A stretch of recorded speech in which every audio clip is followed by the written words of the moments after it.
My friends, welcome you again on my YouTube channel. आज फिर से हम आपके बीच आ गए हैं कुछ एमसीक्यूज़ लेकर। और ये एमसीक्यूज़ फिजिकल एजुकेशन के रिगार्डिंग और आपके कॉम्पिटिटिव एग्ज़ाम्स के regarding like HTET, army public school, NVS, KVS exam और डीएसएसबी बहुत हेल्पफुल रहेंगे, है ना। तो जो फिजिकल एजुकेशन की प्रिपरेशन कर रहे हैं, तो फिजिकल एजुकेशन के पॉइंट ऑफ व्यू से ये एमसीक्यूज़ बहुत ही इंपॉर्टेंट हैं और आप इनको एक बार ज़रूर देखें। तो बिना कुछ देरी करते हुए चलो मूव करते हैं एमसीक्यू नंबर 1 के ऊपर। जो हमारा एमसीक्यू नंबर 1 है उसमें पूछ रहे हैं कि hydrotherapy is given using. Hydrotherapy में क्या यूज़ किया जाता है? तो क्या यूज़ किया जाता है हमें पता है। ऑप्शन ए आइस नहीं, बी वाटर, सी वैक्स या डी हीट। तो हाइड्रोथेरेपी में हमेशा वाटर यूज़ किया जाता है। हाइड्रो का मतलब ही वाटर होता है ना। अगर यहाँ पे आता क्रायोथेरेपी तो हम लिखते आइस। क्रायो का मतलब हमेशा आइस होता है। Okay, now let's move to MCQ number 2। The percentage of water in human body is. इसमें पूछ रहा है कि हमारी बॉडी के अंदर, ह्यूमन बॉडी के अंदर कितनी परसेंट में वाटर प्रेजेंट होता है। तो हमें पता है कि 70 to 75% वाटर प्रेजेंट होता है। तो ऑप्शन ए में क्या है? 50%, बी 60, सी 70 और डी 80। तो हमारा ऑप्शन सी राइट हो जाएगा, 70%। Okay, now let's move to MCQ number 3। इसमें पूछ रहे हैं कि have highest percentage of water in it. कि इनमें से कौन सी एक ऐसी चीज़ है जिसके अंदर सबसे ज़्यादा परसेंटेज में वाटर मिलता है। ऑप्शन ए सलाइवा में मिलता है, या क्या गैस्ट्रिक जूस में मिलता है, क्या ब्लड में मिलता है, क्या मसल टिश्यू में मिलता है। तो सबसे ज़्यादा वाटर सलाइवा के अंदर मिलता है। इसके अंदर 99% वाटर प्रेजेंट होता है। Okay, now let's move to next MCQ, that is percentage of water in muscle tissue is। इसमें कह रहा है कि मसल्स टिश्यूज़ में कितने परसेंटेज में वाटर प्रेजेंट होता है। तो मसल्स टिश्यूज़ में अप्रोक्सीमेट 79% वाटर प्रेजेंट होता है। तो नियर बाई 79 हम देख लेंगे कि कौन सा ऑप्शन राइट है। 75% ए में है, बी 90%, सी 85% एंड डी 80%। सो 75 के अप्रोक्सीमेट 80 है, तो हमारा 80 डी, ऑप्शन डी राइट हो जाएगा। इसके बाद नेक्स्ट एमसीक्यू में पूछा हुआ है कि the father of sports psychology is. Sports psychology के फादर के रूप में किसको जाना जाता है? ऑप्शन ए डूशी, बी पेहनर, सी कोलमन ग्रिफ्थ या फिर D William Wundt. William Wundt तो फादर ऑफ साइकोलॉजी है ना। खाली साइकोलॉजी का अगर फादर पूछते हैं तो वो है आपके विलियम वुंट। लेकिन इसमें पूछा हुआ है स्पोर्ट्स साइकोलॉजी का, तो स्पोर्ट्स साइकोलॉजी के फादर है कोलमन ग्रिफ्थ। अगर आपसे पूछते हैं कि फादर ऑफ अमेरिकन साइकोलॉजी, तो फादर ऑफ अमेरिकन साइकोलॉजी कौन है? वो है विलियम जेम्स। विलियम जेम्स ये है अमेरिकन साइकोलॉजी के फादर, है ना, ईपी। अगर आपसे पूछते हैं education psychology, EP education psychology के फादर कौन है, तो इसके हैं थोरनडाइक। ये वही ट्रायल एंड एरर वाले थोरनडाइक हैं, ठीक है। Okay, now let's move to next MCQ.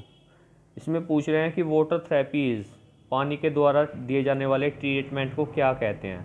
Electrotherapy बोलते हैं? नहीं बोलते हैं, क्योंकि ये तो इलेक्ट्रिसिटी के द्वारा दिया जाता है। वैक्स थेरेपी भी नहीं बोलते हैं, आइस थेरेपी भी नहीं बोलते हैं। तो इसको बोलते हैं हाइड्रोथेरेपी, क्योंकि मैंने बताया हुआ कि हाइड्रो का मतलब ही वाटर होता है ना। Net now let's move to next MCQ. इसमें पूछ रहे हैं कि अ मसल कॉन्ट्रैक्ट, एक मसल कॉन्ट्रैक्ट हो रही है but no movement take place.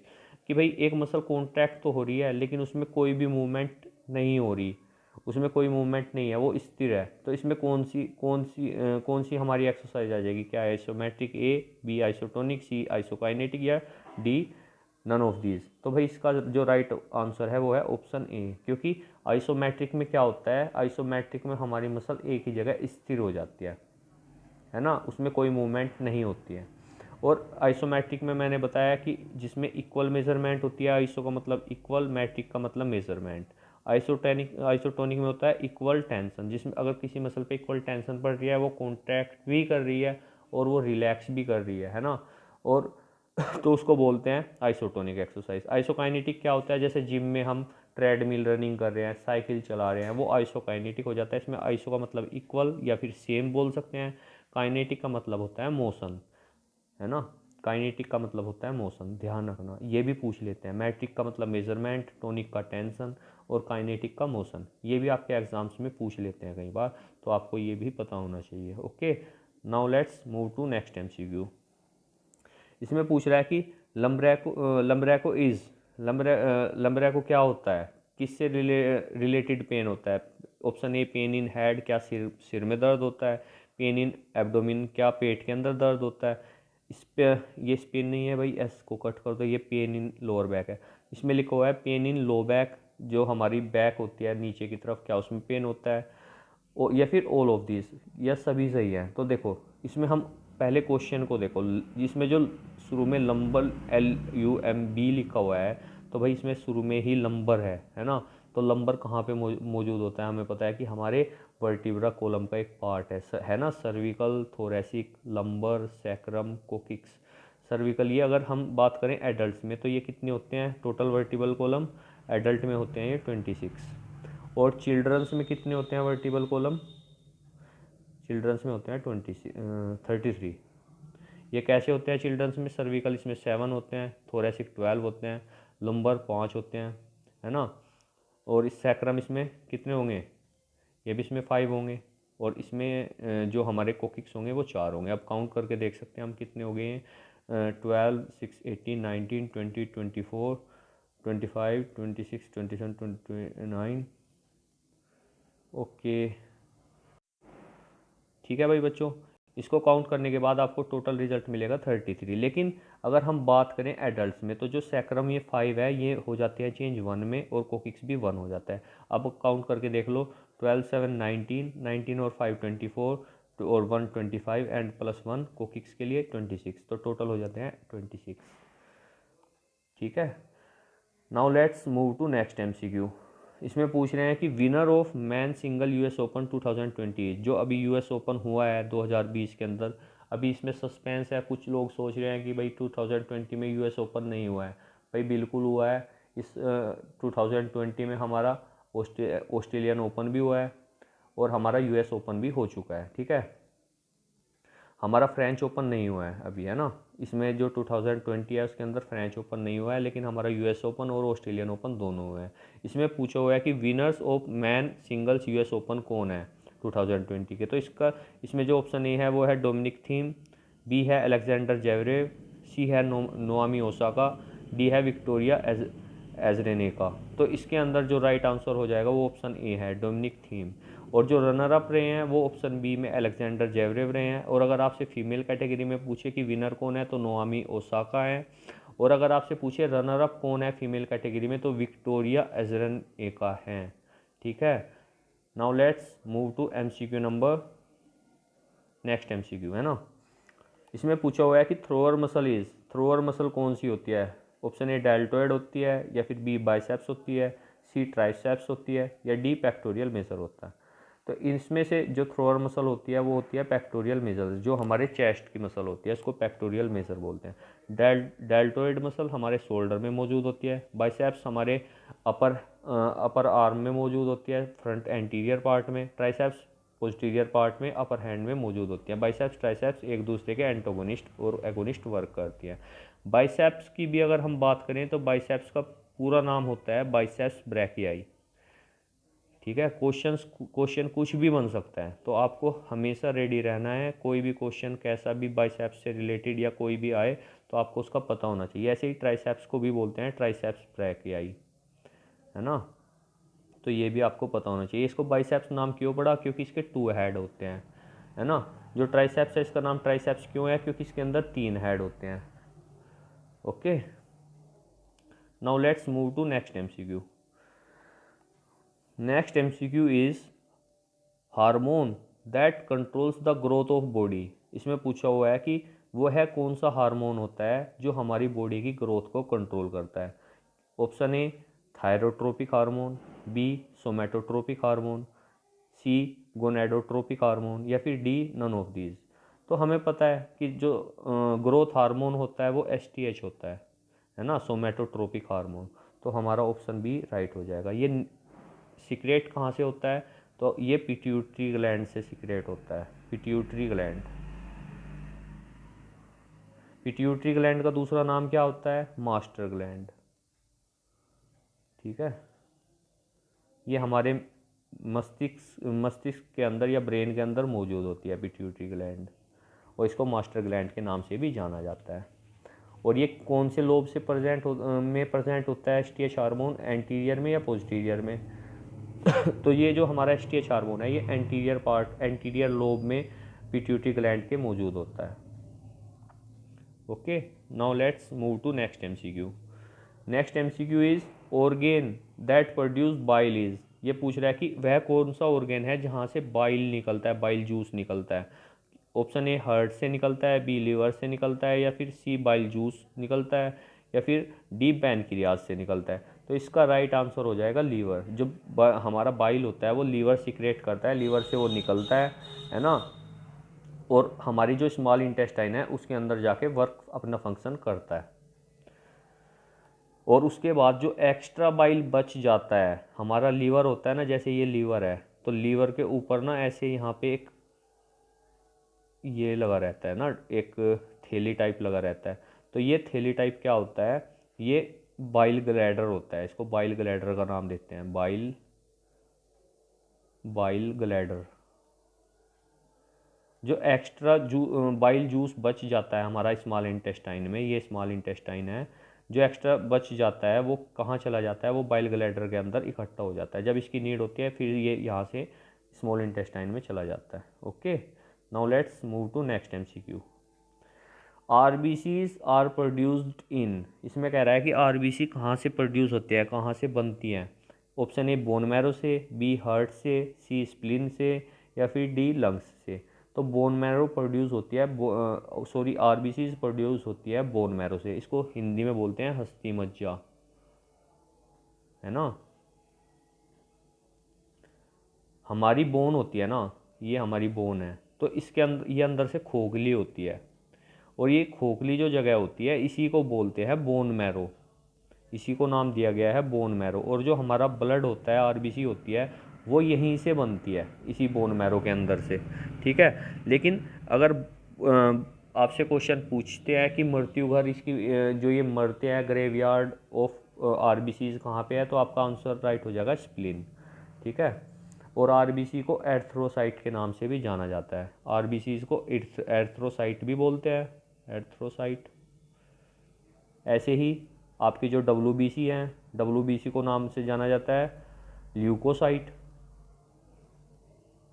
और ऐसे ही प्लेटिलेट्स का भी दूसरा नाम है, प्लेटिलेट्स को बोलते हैं thrombocyte.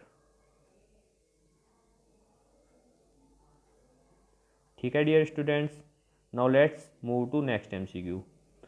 The average life of RBC is. इसमें कह रहा है कि एवरेज लाइफ आरबीसी की कितनी होती है। ऑप्शन ए 80 डेज होती है, बी 200 डेज होती है, सी 120 डेज होती है, या फिर डी नन ऑफ दिस। इनमें से कोई भी सही नहीं है। तो हमें पता है कि आरबीसीज का जीवन काल 100 से 120 दिन होता है। तो इसमें 100 से 120 दिन के बीच में कौन आ रहा है, 120 डेज। तो ऑप्शन सी राइट हो जाएगा हमारा, है ना। Okay, now let's move to next MCQ. इसमें पूछ रहे हैं कि O group is called. O group को क्या बोलते हैं, यूनिवर्सल रेसिपेंट बोलते हैं। यूनिवर्सल रेसिपेंट कौन होता है, जो सबसे ब्लड ले सकता है। यूनिवर्सल डोनर बोलते हैं, तो यूनिवर्सल डोनर क्या होता है, जो सबको ब्लड दे सकता है। या फिर दोनों बोल सकते हैं, ऑप्शन सी, या फिर डी नन। इनमें से कोई भी सही नहीं है। तो ऑप्शन जो ओ ग्रुप वाले होते हैं ना, जिनका ब्लड ग्रुप ओ होता है, वो सभी को ब्लड दे सकते हैं, किसी भी ब्लड ग्रुप को वो ब्लड दे सकते हैं, लेकिन वो किसी का भी ब्लड खुद नहीं ले सकते। वो सिर्फ उनको बोलते हैं सर्वदाता ग्रुप। ओ ग्रुप को सर्वदाता बोलते हैं। ठीक है, तो हमारा ऑप्शन बी राइट हो जाएगा। लेकिन जो ए बी ग्रुप होता है, अगर आपसे पूछते ए बी ग्रुप को क्या बोलते हैं, तो उसको बोलते हैं यूनिवर्सल रेसिपेंट, है ना। क्योंकि ये ग्रुप, ये ब्लड तो सबसे ले सकता है, ब्लड तो ये सब किसी भी ग्रुप से ले सकता है, लेकिन ये सिर्फ देगा ए बी ग्रुप को ही ब्लड। तो इसलिए इसको बोलते हैं यूनिवर्सल रेसिपेंट। सबसे ब्लड ले सकता है लेकिन देगा सिर्फ ए बी को ही। ठीक है, okay then let's move to next MCQ. इसमें पूछा हुआ है wound caused by a sharp object like knife is, अगर कोई वुंड घाव होता है किसके कारण, किसी शार्प ऑब्जेक्ट के कारण जैसे चाकू, तो वो क्या कहलाता है? ऑप्शन 1 एब्रेशन कहलाता है, ऑप्शन 2 लैक्रेशन कहलाता है, ऑप्शन सी इंसिस्ड वुंड कहलाता है, या फिर फोर्थ है नन, कुछ कोई भी इनमें से कोई भी ठीक नहीं है। तो हमें पता है कि अगर नाइफ से कोई घाव ऐसे लग जाता है, तो अगर किसी शार्प ऑब्जेक्ट से कोई कट लगता है तो उसको हम इंसिस्ड वुंड बोलते हैं, ठीक है। एब्रेशन क्या होता है? अगर कोई रगड़ लग जाती है ना, अगर हम गिर जाते हैं और हम छिल जाते हैं, हमारा पैर या हाथ छिल जाता है, उसको एब्रेशन बोलते हैं। लैक्रेशन क्या होता है? इसके अंदर जो हमारी स्किन होती है ना, वो फट के उसका टुकड़ा बाहर निकल जाता है, उसको लैक्रेशन बोलते हैं। Okay, now let's move to next MCQ. Bolus is, bolus क्या होता है ना? देखो, हमारे जब हम खाना खाते हैं ना, डाइजेस्टिव सिस्टम के अंदर 3 चीज़ें सबसे मेन आती हैं, जैसे बोलस है, एक काइम है, एक काइल है। तो बोलस जो होता है, जो फूड हमारा डाइजेस्ट होता है माउथ में, है ना, उसको बोलते हैं बोलस। काइम क्या होता है? जो फूड हमारा डाइजेस्ट होता है या डाइजेस्ट नहीं होता है हमारे स्टमक के अंदर, उसको नाम दिया गया है काइम का। काइल क्या होता है? जो फूड हमारा डाइजेस्ट या फिर कुछ बच जाता है, ऑलमोस्ट उसमें हमारे स्मॉल इंटेस्टाइन में सारा फूड डाइजेस्ट हो जाता है, तो जो फूड डाइजेस्ट होता है स्मॉल इंटेस्टाइन में, उसको नाम दिया गया है काइल का। तो let's see the options. Option 1 is process of food in mouth, bolus को के लिए बोला हुआ है। Option 2 process of food in stomach, 3 में है process of food in small intestine, 4th में है नन। तो मैंने अभी बताया कि बोलस क्या है? जो हमारा फूड डाइजेस्ट या कुछ बच भी जाता है, डाइजेस्ट नहीं होता है माउथ के अंदर, हमारे माउथ के अंदर 70% कार्बोहाइड्रेट डाइजेस्ट हो जाता है, क्योंकि इसके अंदर सलाइवरी एमाइलेज होता है जो उसको डाइजेस्ट करता है ना। 70% कार्ब्स डाइजेस्ट हो जाते हैं माउथ के अंदर। ओके, तो इसका राइट आंसर हो जाएगा ऑप्शन 1 लाइपेज। लाइपेज क्या होता है? ऑप्शन 1 डाइजेस्ट फैट, फैट को डाइजेस्ट करता है। कार्ब्स को, ऑप्शन 2 कार्ब्स को डाइजेस्ट करता है। ऑप्शन 3 प्रोटीन को डाइजेस्ट करता है, या फिर 4th फैट को डाइजेस्ट करता है। लाइपेज किससे मिलके बना है भाई? लिपिड से। ध्यान रखो, लिपिड का मतलब क्या होता है? फैट होता है। तो लाइपेज किसको डाइजेस्ट करता है? तो फैट को करता है। Option 1 is right. कार्बोहाइड्रेट के बारे में अगर पूछते हैं तो एमाइलेज, एमाइलेज हमारा कार्ब्स को डाइजेस्ट करने में हेल्प करता है। प्रोटीन को कौन डाइजेस्ट करता है? पेप्सिन भी करता है, जो हमारे स्टमक में इसको डाइजेस्ट करता है। पेप्टोन्स में हमारे जो प्रोटीन को होता है, पेप्टोन्स में तोड़ देता है। और एक ट्रिप्सिन होता है, ट्रिप्सिन भी पेप्सिन को डाइजेस्ट करता है। ये जो ट्रिप्सिन और हमारा लाइपेज और एमाइलेज है, इसको, ये सिक्रेट कहाँ से होता है? ये पैनक्रियाज सिक्रेट करता है। और कहाँ पे सिक्रेट करता है? हमारे स्मॉल इंटेस्टाइन के अंदर सिक्रेट करता है, ठीक है। Okay, now let's move to next MCQ. Amylase क्या होता है? मैंने अभी बताया आपको, एमाइलेज किस में हेल्प, किसको डाइजेस्ट करने में हेल्प करता है? कार्ब्स को, है ना। तो देखो ये क्या करता है? ऑप्शन 1 डाइजेस्ट फैट नहीं करता है, इसको तो लाइपेज करता है। ऑप्शन 2 कार्ब्स, बिल्कुल हमारा ऑप्शन 2 राइट हो जाएगा। प्रोटीन को कौन करता है? पेप्सिन करता है स्टमक में, और हमारा ट्रिप्सिन करता है स्मॉल इंटेस्टाइन में, ये भी आप ध्यान रखना। और इसी से आपको अगर पूछे मिल्क को कौन करता है, तो मिल्क के लिए आपका रेनिन आ जाएगा, ठीक है।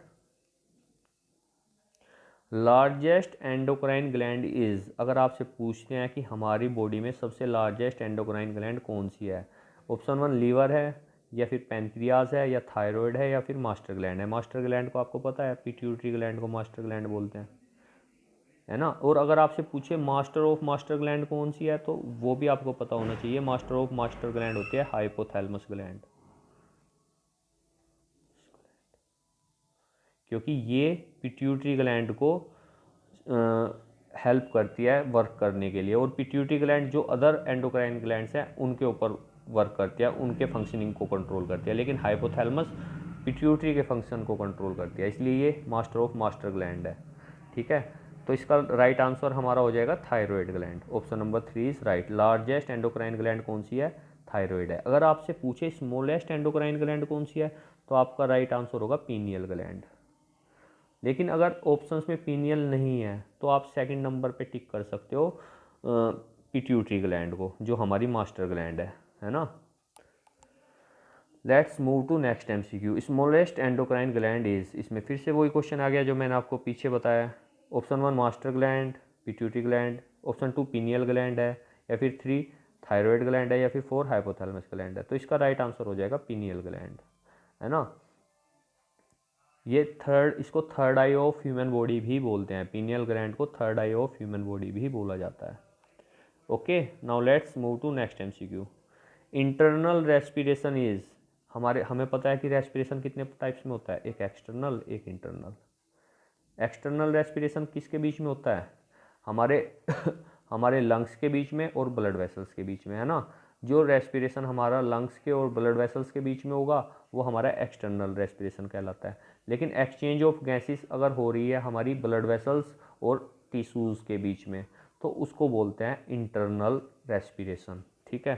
तो let's see the options. Option 1 is exchange of gases between lungs and blood. तो इंटरनल में तो लंग्स का कोई काम ही नहीं आ जाता, अगर लंग्स दिखाई दे रहा है तो वो इंटरनल है ही नहीं, ये गलत हो जाएगा। Option 2 between blood and tissues, देखते हैं इसको अभी और भी पढ़ लेते हैं। बिटवीन एल्वोली एंड ब्लड, तो एल्वोली भी तो लंग्स में है, ये भी गलत हो जाएगा। Option 4 none. तो इसका राइट आंसर हो जाएगा ऑप्शन 2, क्योंकि ब्लड और टिश्यूज़ के बीच में अगर एक्सचेंज ऑफ गैसेस हो रही है उसी को इंटरनल रेस्पिरेशन बोलते हैं, ठीक है। उसमें लंग्स का कोई रोल नहीं होता है, ध्यान रखना। ओके, और अगर आपसे पूछा जाए कि कितने % ऑक्सीजन हम जब एक्सहेल करते हैं, जब सांस छोड़ते हैं, कितने % ऑक्सीजन छोड़ते हैं, तो 16% ऑक्सीजन हम एक्सहेल करते हैं ऑक्सीजन, और 4% हम कार्बन डाइऑक्साइड एक्सहेल करते हैं। और हम नाइट्रोजन को भी हम इनहेल एक्सहेल करते हैं, लेकिन इसकी हमें नीड नहीं होती, तो इसको इनहेल भी हम 78% करते हैं और एक्सहेल भी 78% ही कर देते हैं। Okay, now let's move to next MCQ.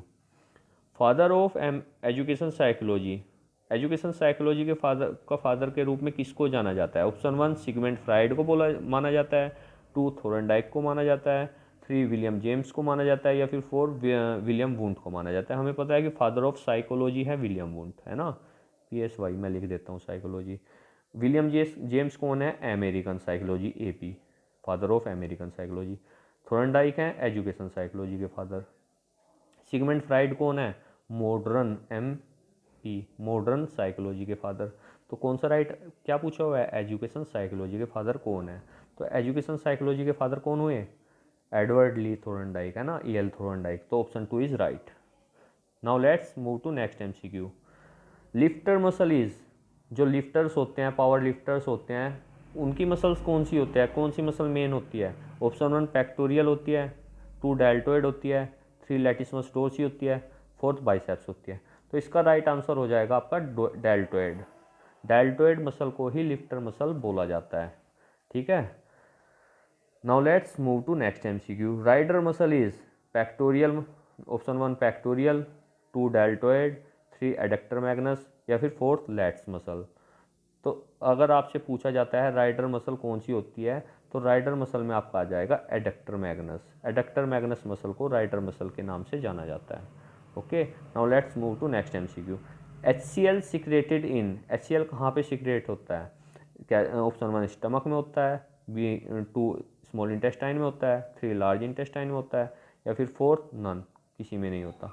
तो HCl को हमें पहले पता होना चाहिए कि HCl होता क्या है भाई, hydro chloric acid, chloric acid, ठीक है। इसमें राइटिंग ऐसी आ रही है भाई बच्चों, आप लोग एडजस्ट करो थोड़ा, है ना।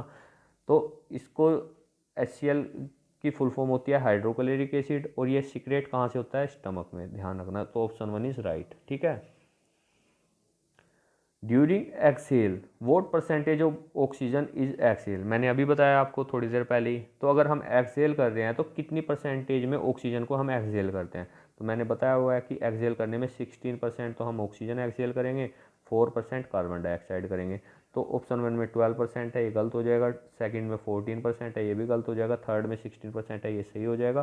फोर्थ 18% गलत हो जाएगा। तो हमारा option 3 is right. Okay, now let's move to next MCQ। Lipase is secreted by, lipase को कौन सिक्रेट करता है, ये भी मैंने आपको बता दिया है। ऑप्शन 1 लीवर करता है, या फिर ऑप्शन 2 पैनक्रियाज करता है, या फिर 3 बाइल ग्लैडर करता है, या फिर स्टमक करता है। तो लीवर तो क्या करता है, बाइल जूस करता है। पैनक्रियाज करता है, लाइपेज भी, एमाइलेज भी और ट्रिप्सिन भी पैनक्रियाज सिक्रेट करता है ना। इसमें भी जो सेल्स होते हैं, एफ सेल्स बोलते हैं, वहाँ से सिक्रेट होता है लाइपेज, ट्रिप्सिन और हमारा एमाइलेज। इसके अंदर अल्फा सेल होते हैं, बीटा सेल होते हैं और डेल्टा सेल होते हैं। ये हार्मोन सिक्रेट करते हैं ना। अल्फा क्या करता है, ग्लूकागोन करता है, ग्लूकागोन। बीटा क्या करता है, इंसुलिन करता है। और जो हमारा डेल्टा सेल है वो क्या करता है, ये करता है सोमेटोस्टेटिन, है ना। ये तीनों के तीनों हार्मोन सिक्रेट करते हैं।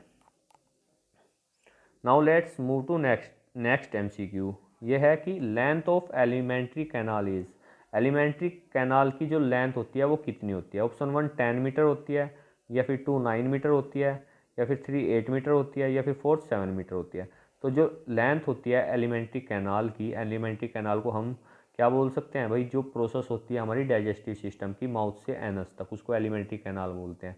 और ये पूरी 9 मीटर की होती है। हमारा ऑप्शन 2 राइट हो जाएगा, ठीक है। एलिमेंट्री कैनाल इज क्या होता है, विंड पाइप है, या फिर फूड पाइप है, या फिर बोथ है, या फिर नन है। तो एलिमेंट्री कैनाल किस में यूज़ हो रही है, हमारा खाना खाने में यूज़ हो रही है। विंड पाइप तो हमें पता है क्या होता है, विंड पाइप किसको बोलते हैं, ओसोफेगस को बोलते हैं। तो हमारा फूड पाइप राइट हो जाएगा, है ना। Let's move to next MCQ. Complete digestion of food occurs at, भाई कंप्लीट डाइजेशन कहाँ पे होता है हमारी बॉडी के अंदर, ये पूछ रहा है। 1 माउथ के अंदर होता है, 2 स्टमक के अंदर होता है, 3 स्मॉल इंटेस्टाइन के अंदर रहता है, या फिर 4 लार्ज इंटेस्टाइन के अंदर होता है। तो कंप्लीट डाइजेशन हमारा होता है स्मॉल इंटेस्टाइन के अंदर, ठीक है। हमारा थर्ड ऑप्शन राइट हो जाएगा। Now let's move to next MCQ. Length of small intestine is, जो हमारी स्मॉल इंटेस्टाइन होती है उसकी लेंथ कितनी होती है। ऑप्शन 1 6 मीटर होती है, 2 8 मीटर होती है, 3 10 मीटर होती है, या फिर 4 12 मीटर होता है। तो जो हमारी स्मॉल इंटेस्टाइन होती है उसकी लेंथ 6 to 6.5 मीटर होती है। तो हमारा राइट आंसर ऑप्शन 1 हो जाएगा। Okay, now let's move to next MCQ. Length of, ये स्मॉल नहीं है भाई, लार्ज है। इसको थोड़ा करेक्ट कर लेना, जब आप नोट्स बना रहे हो उसको सही कर लेना। इसमें ये लार्ज इंटेस्टाइन है। इसमें पूछा हुआ है कि लार्ज इंटेस्टाइन की लेंथ कितनी होती है। ऑप्शन 1 है 1 to 1.5 मीटर, 2 है 3 मीटर, 3 है 4 मीटर, या फिर 4 है 7 मीटर। तो जो इसकी लेंथ होती है वो 1 to 1.5 या 1 से 1.5 मीटर होती है। अच्छा, ये लार्ज इंटेस्टाइन है फिर भी इसकी लेंथ छोटी है, स्मॉल इंटेस्टाइन है फिर भी उसकी लेंथ बड़ी है। तो इसको लार्ज और स्मॉल क्यों बोला गया भाई, इसको लार्ज इंटेस्टाइन इसलिए बोला गया क्योंकि इसका डायमीटर स्मॉल इंटेस्टाइन के डायमीटर से बड़ा है, इसलिए इसको लार्ज इंटेस्टाइन बोला गया, उसको स्मॉल इंटेस्टाइन बोला गया, ठीक है। Heart divided into 2 parts by, heart को 2 पार्ट्स में कौन सी लाइन, कौन सी लेयर डिवाइड करती है। तो इसको डिवाइड करती है, ऑप्शन 1 सेप्टम करता है, या फिर वेना केवा करता है, या फिर 3 वेन्यूल्स करते हैं, या फिर 4 नन करता है। तो इसका राइट आंसर हो जाएगा ऑप्शन नंबर 1 सेप्टम, ठीक है। Now let's move to next MCQ. Heart beat of a normal person per minute is, heart beat कितनी होती है एक नॉर्मल पर्सन की 1 मिनट के अंदर, इसमें पूछा हुआ है। Option number 1 is 90, option number 2 is 72, option number 3 is 120, option number 4 is 60। तो इसका राइट आंसर हो जाएगा 72, ठीक है। 72 to 80 हार्ट बीट हमारी 1 मिनट के अंदर हो सकती है, ठीक है। Now let's move to next MCQ. Bicuspid valve is also called, bicuspid valve को और किस नाम से जाना जाता है। क्या ट्राइकोस्पीड वॉल्व के नाम से जाना जाता है, माइट्रल वॉल्व के नाम से जाना जाता है, पल्मोनरी वॉल्व के नाम से जाना जाता है, या फिर ओर्टा। तो बाइकोस्पीड वॉल्व का दूसरा नाम माइट्रल वाल्व होता है। हमारा ऑप्शन 2 राइट हो जाता है। और हमें पता होना चाहिए कि हमारे जो, देखो पहले मैं हार्ट को बना देता हूँ यहाँ पे ना, ये हमारा लाइक ऐसे हार्ट है भाई, ऐसा ही हार्ट बनता है मेरे से ना। ये थोड़ा एडजस्ट किया करो आप लोग, है ना। ये राइट ओरिकल है, ये राइट वेंट्रिकल है, लेकिन समझ पूरा आ जाएगा। ये लेफ्ट ओरिकल है, ये लेफ्ट वेंट्रिकल है। तो देखो जो ये हमारी ट्राइकोस्पीड वॉल्व है ना, ये तो राइट ओरिकल और राइट वेंट्रिकल के बीच में होती है ट्राइकोस्पीड, है ना। जो बाइकोस्पीड वाल्व होती है वो लेफ्ट ओरिकल और लेफ्ट वेंट्रिकल के बीच में होती है, ये बात ध्यान रखना। अगर आपसे बाइकोस्पीड इधर है, और बाइकोस्पीड का दूसरा नाम माइट्रल वाल्व है, ठीक है। ये दोनों सेम ही नाम होते हैं। तो हमारे राइट, अगर पूछा जाए आपसे राइट ओरिकल और राइट वेंट्रिकल के बीच में कौन सी कौन सी वाल्व प्रेजेंट होती है, तो आप बताओगे ट्राइकोस्पिड वाल्व। अगर आपसे पूछे लेफ्ट ओरिकल और लेफ्ट वेंट्रिकल के बीच में कौन सी वाल्व प्रेजेंट है, तो आप बताओगे बाइकोस्पिड या फिर माइट्रल वाल्व। ठीक है। अओर्टा क्या करती है, इसको हिंदी में बोलते हैं महाधमनी। ये हमारी पूरी बॉडी के अंदर ब्लड को पंप करती है, जो ब्लड ऑक्सीजनेटेड होता है ना। आर्टरीज, अओर्टा से जाता है आर्टरीज में, आर्टरीज से जाता है आर्टियोल्स में, आर्टियोल्स से जाएगा कैपिलरीज में, कैपिलरीज से जाएगा वेन्यूल्स में, और वेन्यूल से वेंस के द्वारा फिर से हमारे हार्ट के राइट ओरिकल के अंदर आ जाता है। ठीक है। और जो पल्मोनरी होती है, पल्मोनरी का मतलब होता है हमारा लंग्स, है ना। तो जो पल्मोनरी आर्टरी होती है वो डीऑक्सीजनेटेड ब्लड राइट वेंट्रिकल से लंग्स में लेके जाती हैं, और जो पल्मोनरी वेन्स हैं वो ऑक्सीजनेटेड ब्लड लेफ्ट ओरिकल के अंदर लेकर आती हैं। ठीक है। इतनी इन्फॉर्मेशन बहुत है इसके regarding. Now let's move to next MCQ. Mixture gland is, इनमें मिक्सचर ग्लैंड बतानी है। ऑप्शन नंबर 1 लीवर है, 2 पैनक्रियाज है, 3 टेस्टिस है, या फिर ऑल, या फिर सभी हैं। तो इसका राइट आंसर हो जाएगा सभी। लीवर, पैनक्रियाज, टेस्टिस और ओवीज भी अगर ऑप्शन में होता तो वो भी सही था। ये सभी हमारी मिक्सचर ग्लैंड होती हैं। ठीक है। Number of glands present in tongue, ये कह रहा है कि हमारी टंग के अंदर कितनी ग्लैंड्स प्रेजेंट होती हैं। ऑप्शन नंबर 1 6, ऑप्शन नंबर 2 2, 3 4 3, या फिर 4 8। तो इसका राइट आंसर हो जाएगा 6। हमारी टंग के अंदर 6 ग्लैंड्स प्रेजेंट होती है। अगर पेयर्स में पूछे तो 3 पेयर्स ऑफ ग्लैंड्स प्रेजेंट होती है हमारी टंग के अंदर। ठीक है। Now let's move to next MCQ. Most part of fat digest in, ये कह रहा है कि ज़्यादातर फैट का परसेंटेज में जो फैट होता है जो हम खाते हैं वो उसका ज़्यादा अमाउंट हमारी बॉडी में किस जगह डाइजेस्ट होता है। माउथ में होता है, मैंने बताया कि माउथ में तो कार्ब्स होते हैं सबसे ज़्यादा डाइजेस्ट, है ना। ऑप्शन नंबर 2 स्टमक होता है, स्टमक में हमारा प्रोटीन होता है जो पेप्सिन करता है सबसे ज़्यादा। स्मॉल इंटेस्टाइन, बिल्कुल स्मॉल इंटेस्टाइन में अगर आपसे पूछे तो आपका राइट आंसर हो जाएगा ऑप्शन नंबर 3। फैट सबसे ज़्यादा डाइजेस्ट होता है स्मॉल इंटेस्टाइन के अंदर, और लार्ज इंटेस्टाइन नहीं होगा। तो इसका राइट आंसर स्मॉल इंटेस्टाइन है। ठीक है। कौन कौन डाइजेस्ट करता है स्मॉल इंटेस्टाइन में, लाइपेज करता है ना। Official name of Davis cup is, इसमें पूछ रहा है कि ऑफिशियल नेम क्या है डेविस कप का। Option number 1 international lawn tennis challenge trophy, option number 2 Uber cup, option number 3 Thomas cup, या फिर एटीपी ट्रॉफी। तो official name of Davis cup होता है international lawn tennis challenge trophy. Option number 1 is right. और Uber cup और जो हमारे Thomas cup होते हैं ये बैडमिंटन के कप हैं, है ना, बैडमिंटन कप हैं। जो थॉमस कप होता है ये मैन कैटेगरी में खेला जाता है, उबेर कप हमारा फीमेल कैटेगरी में खेला जाता है। एटीपी ट्रॉफी हमारी टेनिस में होती है। रोटेशन इन वॉलीबॉल, ऑप्शन नंबर 1 क्लॉकवाइज होती है, 2 एंटी क्लॉकवाइज होती है, एंटो नहीं है, ये एंटी है। ऑप्शन नंबर 3 जिगजैग होती है, या फिर 4 नन होती है। तो जो हम देखो ये हमारा कोर्ट है, ये हाफ कोर्ट बना रहा हूँ मैं, तो ये 1 नंबर खड़ा हुआ है, ये 2 नंबर है, ये 3 नंबर सेंटर में है, ये 4th नंबर है, ये 5 नंबर इधर है, और 6 नंबर सेंटर में है ना। तो इसमें क्या होता है, हमारी जो काउंट नंबरिंग दी जाती है वो तो हमेशा होती है ये ऐसे, है ना, ये होती है एंटी क्लॉकवाइज। लेकिन अगर हम रोटेशन की बात करें तो रोटेशन होती है इधर से इधर, मीन्स क्लॉकवाइज। तो अगर रोटेशन पूछते हैं तो आपकी क्लॉकवाइज हो जाएगी, और अगर आपसे पूछे नंबरिंग कैसे दी जाती है तो आपका राइट आंसर एंटी क्लॉकवाइज हो जाएगा। ठीक है। ये आप हमेशा माइंड में रखें। और अगर आपसे पूछा जाता है कि एक रोटेशन में एक खिलाड़ी कितने कितने प्लेसेस चेंज करता है, तो वो एक प्लेस ही चेंज करता है। वो जो 1 नंबर का खिलाड़ी है वो 6 नंबर की जगह आ जाएगा, 6 का 5 की जगह, 5 का 4 की जगह, 4 3 की जगह, 3 2 की जगह, और 2 1 की जगह। ठीक है। एक एक प्लेस एक रोटेशन में चेंज होती है खिलाड़ियों की, और इसमें एक दूसरे के क्रॉस को चेक करते हैं अगर हमें अपनी रोटेशन को याद रखना है। एक का क्रॉस 4 होता है, 5 का क्रॉस 2 होता है, 6 का क्रॉस 3 होता है। ठीक है डियर स्टूडेंट्स। और इसके अंदर एक लिब्रो भी होता है, लिब्रो के रिगार्डिंग भी क्वेश्चंस आते हैं ना। लिब्रो सर्विस नहीं कर सकता, स्मैश नहीं कर सकता, सिर्फ डिफेंस लेता है। जब उसकी सर्विस आती है तो वो बाहर चला जाता है। ठीक है। Now let's move to next MCQ. Maximum point in 5th set of volleyball is, कितने, ये पूछ रहा है कि जो 5th सेट होता है वॉलीबॉल का वो कितने पॉइंट्स का होता है। 25 का होता है, नहीं होता। 20, ऑप्शन नंबर 2 21 नहीं होता, ये दोनों तो गलत हो गए। ऑप्शन नंबर 3 15 का ये राइट है हमारा। ऑप्शन नंबर 4 11 का नहीं होता। तो इसमें भी आपको पता होना चाहिए कि जब जो भी टीम पहले 8 पॉइंट्स बना लेती है उसके बाद में कोड चेंज हो जाता है, ठीक है। 8 पॉइंट्स के बाद में 5th सेट में हमारा कोड चेंज हो जाता है।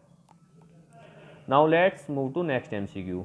Height of antenna in volleyball is, जो एंटीना की हाइट होती है वॉलीबॉल में वो कितनी होती है? ऑप्शन नंबर 1 1.80 मीटर होती है, 2 1.70 मीटर होती है, 3 1.60 मीटर होती है, या फिर 4 1.50 मीटर होती है। तो एंटीने की हाइट 1.80 मीटर होती है।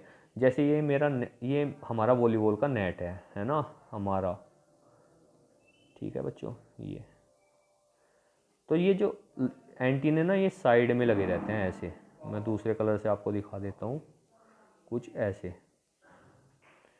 और इसमें कलर कौन कौन से यूज़ होते हैं? रेड एंड वाइट, है ना। 2 कलर्स आपके यूज़ होते हैं इसके अंदर, रेड एंड वाइट।